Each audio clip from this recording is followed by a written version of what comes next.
শনির দশা কাটছেই না সাকিবের।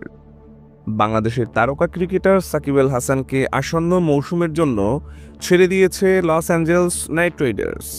সর্বশেষ মৌসুমে তিনি দলটির হয়ে 4টি ম্যাচ খেলেছিলেন, যেখানে ব্যাট হাতে 60 রান করার পাশাপাশি বল হাতে নিয়েছিলেন মাত্র 1টি উইকেট। শুধু সাকিব নন, ডেভিড মিলার, জেসন রয় ও অ্যাডাম জাম্পাকেও দলে রাখেননি নাইট রাইডার্স। তবে তারা মাত্র 3জন বিদেশি ক্রিকেটারকে ধরে রেখেছে।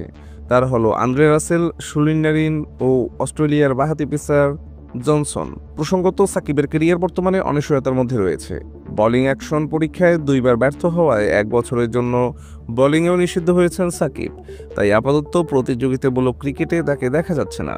এদিকে রাজনৈতিক পরিস্থিতির পরিবর্তনের সময় দেশের হয়ে খেলার সুযোগ পাননি সাকিব। কয়েকটি মামলার কারণে বর্তমানে দেশের বাইরেই থাকতে হচ্ছে তাকে। এদিকে সাকিবের সঙ্গে টি10 লিগে কাজ করা ভিডিও বিশ্লেষক শেখ মহসিন জানিয়েছেন, এখনও কোনো লিগে খেলার ব্যাপারে সিদ্ধান্ত নেননি সাকিব। সম্প্রতি তাকে দুবাই ও ইংল্যান্ডে পরিবারের সঙ্গে সময় কাটাতে দেখা গেছে। আগামী 19 ফেব্রুয়ারি শুরু হবে যুক্তরাষ্ট্রের মেজর লিগ ক্রিকেটের ড্রাফট। সেখানে কোনো দলে সাকিবকে নেবে কিনা তা দেখার জন্য অপেক্ষায় রয়েছে ক্রিকেট প্রেমীরা। মেহেদী হাসান, ইনসার্স, বিডি নিউজ।